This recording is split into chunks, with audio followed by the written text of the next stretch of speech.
I'm here at Tim's. This is way cool. Tim is amazing.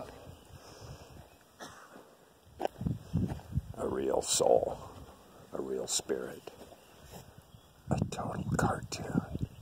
He's awesome. And I'm so loving being here. I'm in Roundup, Montana. This is an old community.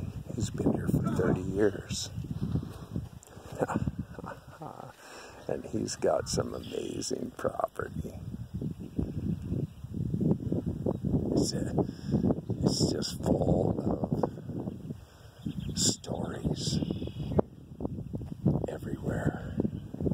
It's amazing. And I'm going to hang out until Wednesday with Tim. I'm going to include this. Him and I are going to do a WEEDU Wanders. So this is a reintroduction to WEEDU Wanders. Now I ended that series, well, paused it more truthfully, when I landed in Missouri. So once I was hanging in Orangetown, I wasn't wandering. But I am wandering now, and I am enjoying it. It's a real pleasure to be back on the road and taking in so much other things that you never really get to see. I'm going to show you Tim. You're going to like Tim. Tim is amazing. What a character. He is a total cartoon, and I just love him. He's so alive. And he's doing his urine therapy like nobody's business. He's a Nubian. He only started in like January or something like that. Started distilled water in December. February. I think maybe March. I don't know. It's only been a few months. He started with distilled water, went to urine therapy, and he's full in, man. He's got pee everywhere. He drinks it, and he's doing foot soaks and leg soaks. And this is a brother that's been through the rodeo. He got thrown from more than one fucking pony. But this guy, you're going to love Tim. If you don't know Tim, get to know Tim. I'm going to be introducing you to Tim.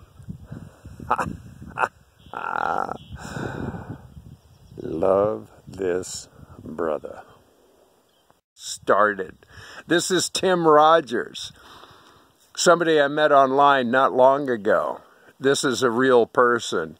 He's a brilliant artist and photographer. This guy has gone through the rodeo more than you and I probably even can imagine, and he's still here now. Tim is a total cartoon. I love cartoons, and I had the privilege of meeting Tim. And I'm going to ask Tim a couple questions. We're going to start with asking Tim about how he got led to urine therapy. Now, I know this story because I've been talking to Tim, but I'm going to have Tim tell you. He found Andrew Norton Weber. Let's start there. Tell us your story, Tim. Well, watching YouTube on my TV, well, I love watching them, and for some reason, something came across the screen, and it was an Andrew Norton Weber video, The Elite Don't Want You to Know, and so watched it.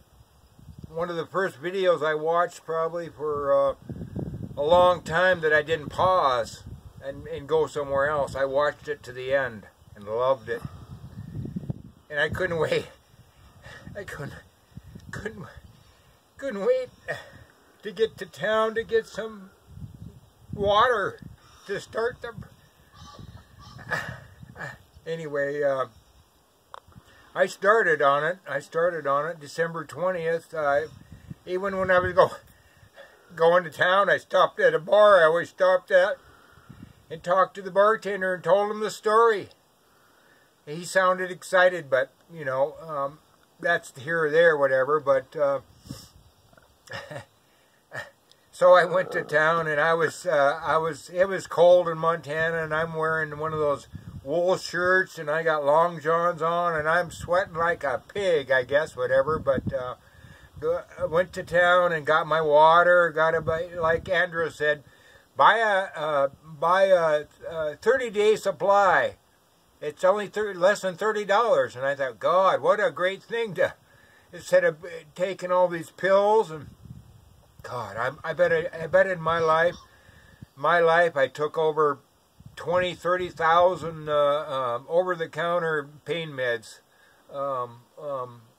Didn't take no prescriptions or nothing per se, but anywho, came back and started drinking distilled water. Ordered a distiller on eBay. Got the cheapest one, got it, and some UPS guy comes driving down my driveway. That was December 20th. I saw the video, or the 19th I saw the video. 20th I went to town. The 30th I got a distiller, and then the UPS guy comes down my driveway when you couldn't even drive. It was 3 feet of snow or 2 feet of snow. It was brutal, below zero and everything. It was pretty amazing. So for January, the whole month of January, first I distilled my well water, and I bought immediately, I think I bought a TDS meter, came before the distiller. Total dissolved solids. I could check my hot water, the cold water, anybody's water with that meter. So I checked mine, and it was pretty high, 500 ppm, and I tried it, and I had to pour 2 gallons of distilled water in that distiller to clean it out because that well water was strong. And so I did it for a month. I did a lot of water, and I thought, well, this is...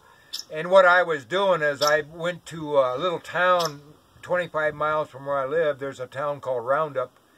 That's where they drove all the cattle from the south up to Roundup back in the day.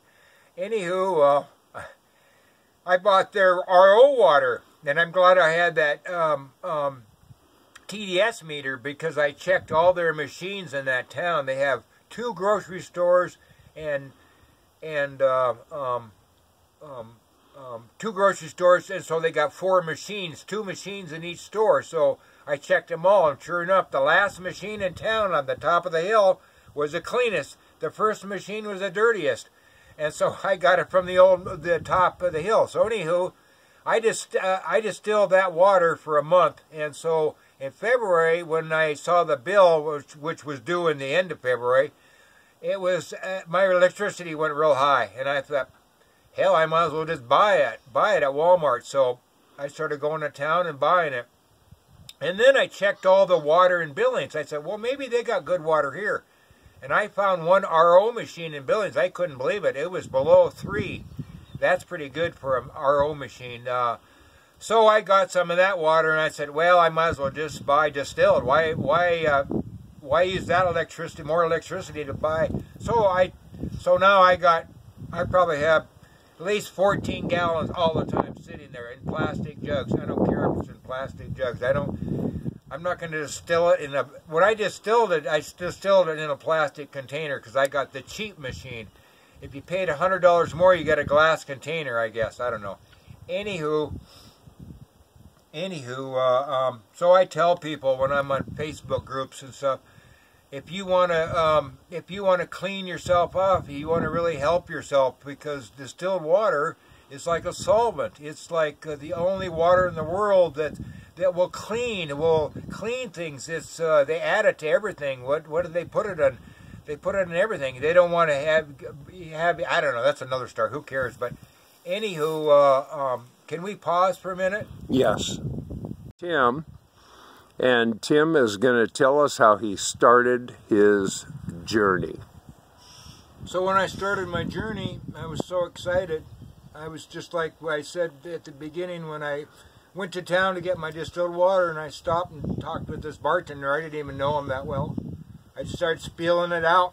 So anyway, after I got the water and everything, and I started really doing it, I couldn't wait to tell friends. So I have a cousin that lives back east, and they were down in Santa Fe, and they had to stop their vacation. I think that was in December. Yeah, right when I started, they had to stop their vacation in Santa Fe and go back home because his knee went out, and since has got knee surgery. And so I started talking to them right away about juicing and taking care of yourself and eating the right stuff. And so I every time I called them, all I did is bawl on the phone. I just cried so much. I felt so good. I just couldn't wait to tell people. So I spent a lot of time talking to them, and they're both university learned, and boy, they heard it before, a fad. Oh, Timmy boy's on another fad. He's trying to do something. Anywho, so I went to this friend, and I went to that friend, and a lady that we lived together for a lot of times and stuff, and lives out in the valley out here in Montana where I live, does the mail out here, and she came by and sat down, and I started telling her. She thought I was crazy, like everybody that I talked to. Anyway, I just kept on doing it. We were friends for a long time, but she didn't speak to me for a month. It was amazing. I just kept on going. Started doing all kinds of, a little other background. I'm a diabetic. I got steel rods in both of my legs. My whole left leg is steel. They drill through your bowl and grab a piece of rebar in there, platinum or titanium steel rod, and my whole left leg is steel. My right leg, they put one in, and on my right leg, when I was laying on the street when I got hit by a car, I lost a quart of blood. The one doctor, when he fixed my knee, the doctor that fixed my knee, he said, when he came in my room, he says, yeah, when you were laying on the ground there on the highway there, you were a quart low. I chuckled on that one, whatever, but so I got a lot of pain. So diabetic, found out I was diabetic. I got a pacemaker in my heart, up above my heart here. I got 2 wires sticking in my heart. I was hit with a tow cable on my back in 1985. The motorcycle wreck happened in 1988, so it's been 30 years since I've had these rods in my legs. And so in 1985, I was working on a big wheat farm just north of where I'm living now. And I was pulling some equipment, and the tow cable broke and slapped me half 200 miles an hour, hit me in the back. I couldn't walk for a month. I'm still still walking, no back surgery, and so I took, like I said, I took probably 30,000, 40,000 ibuprofens, aspirins, Tylenols, all those pills. No heavy narcotics for pain. Blah, blah, blah, blah. So I have all those rods in my legs and stuff, so I got a lot of pain. So I'm working somewhere and something, I pass out. I pass out, so I call a friend in Nevada, and they says, you better get to the hospital. Sounds pretty serious. And don't drive yourself. Call somebody up. So they took me to the hospital, and that's when I found out I was diabetic, and I was real high, and they kept shooting them in my arm and stuff. And so I've been a diabetic, and I took insulin every day and took Gabapentin, which is a narcotic, but I didn't see it as a narcotic. It's for neuropathy. It's for the nerve pain in your legs and your feet. My feet hurt so bad some days. I mean, just like today, I can barely walk. I mean, but... Now, I want to stop right here. Okay, go ahead. And I want to be a part of this conversation. Okay. Is that okay? Sure, absolutely. Okay, so Absolutely. I watched you do your foot soak, and I saw your feet. I saw your toes. You've already explained to me that you have had... We're not live, are we? We're not live. We're just recording. Okay. Oh, I see. Yeah, and you're going to edit. Okay, right. Yeah. Okay. So what I've learned so far is that you have started foot soaks and leg soaks and have shifted the scaling and the dryness and the topographical. You had sores on your skin, on your legs that I could see because I've been following you on your Facebook with this. And so you've been doing the foot soak and leg rubs for how long? Just answer that one.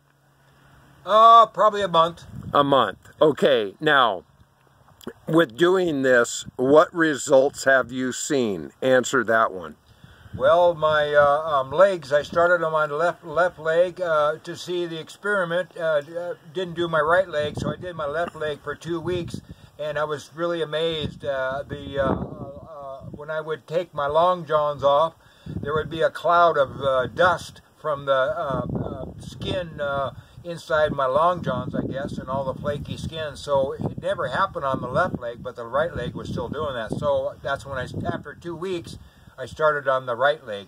And the right leg, both of them are doing it now, and both of them are just miraculous. You can't believe. I was standing at the door one day, and somebody came by, and they said, what's wrong with your legs? They're so shiny looking. Yeah. Well, and I saw the bottom of your feet. They're very supple. They're not cracked. They're not dry. They're not white. They're not flaky. I saw your legs. You showed me this morning while you were doing your soaking. And you've been doing urine therapy, you figure about 150 days or something. You started in late January, early February, March? Well, I started on my journey 150 days ago. Right, that was just distilled water. Distilled water. So I waited approximately, I don't know the exact amount of time, but I approximately waited till, so it was December 20th, so probably...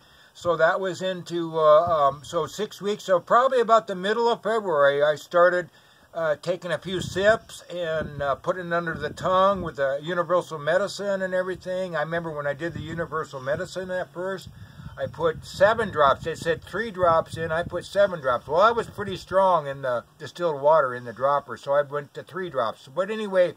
So it was probably about 6 weeks I started after that. Yep. Okay, so now we're looking at 3.5, 4 months of doing urine therapy. And you're collecting, because I've seen gallons everywhere. And you are looping, because I've watched you and seen you drink regularly. You're now doing foot soaks and body rub on your legs and feet specifically. And are you doing anything else yet with the urine therapy? Or did I cover everything you're doing to date? Well, before I really started doing on my feet, I did my eyes, my ears, and my nose every morning. I remember reading on Facebook where they says use your fresh, or some people said your age, but I thought I'd use the fresh, so I use the fresh when it's nice and warm. I put a couple drops in each eye. I even tried the swimming goggles thing, and I said, well, that's a little extreme there. Extreme. I figured sometimes less is more, so I decided I'd use a couple drops. So anyway, I did the eyes, I did the ears, I did the nose. So this is really interesting what happened. You put it in your ear, and when you turn your head to the side and you put a drop in there, you can feel it hit your drum. But when you squeeze the whole dropper inside there, you can feel that the drum the noise will go away, and you'll hear the whole thing will be filled up. So then I take my finger and massage the backside of my ear, so I'm massaging that urine inside my ear. So here's the kicker part, the detox part. The inside of my ear started hurting so bad. I had earache so bad, so intense, so intense. And this was probably several months after I quit taking all medications. I seriously took some Excedrin. That Excedrin, I took 2 Excedrins. I waited 6 hours before I took 2 again.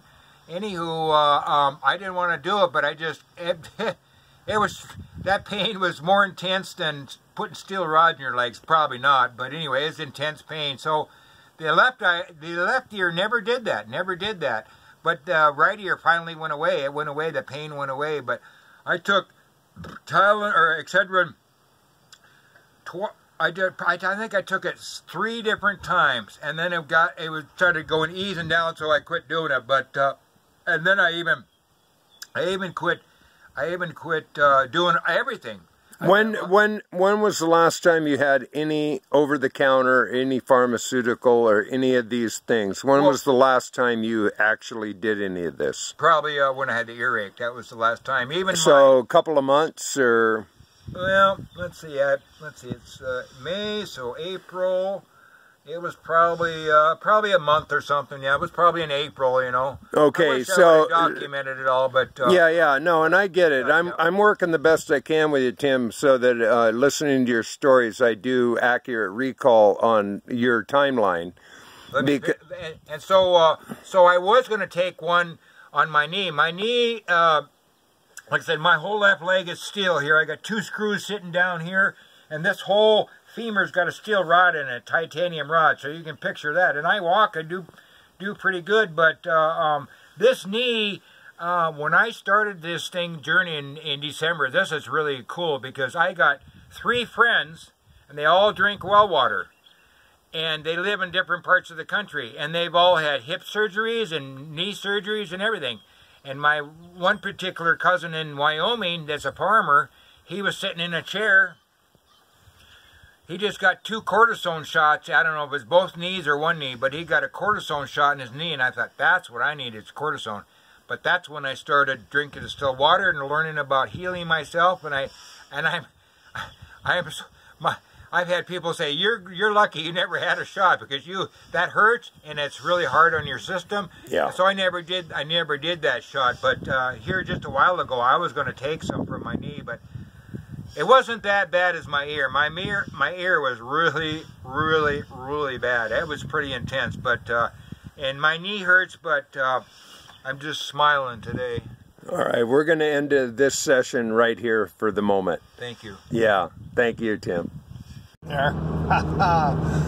I'm on the road heading back up to Roundup. It's been a long day with Tim. I've been helping him out. He's been doing lots of shopping, lots of different things. It's just been a really amazing day. And I'm now driving one of his cars for him back up. And yeah, Tim's a character. He's a real character. And I love him. And so I'm going to use this as the conclusion for the first episode of this redesigned series, the WEEDU Wander series, The Next Generation, Episode 1. with Tim Rodgers. So, yeah, I'm pretty excited.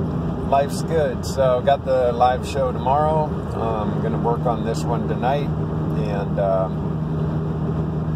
it's all good. Life is good. I'll be seeing more peeps. I've already been on the phone with them today in Idaho, and got people I'm going to hook up with in Idaho, Seattle, Oregon, Nevada, Utah. Got a new friend today in Salt Lake. So the journey continues, and we're just getting started. So anyway, love and blessings to y'all. I hope you're having a beautiful, marvelous, and a wonderful day. And boom! Ha ha! You just been loved. All right. Back to driving. Later.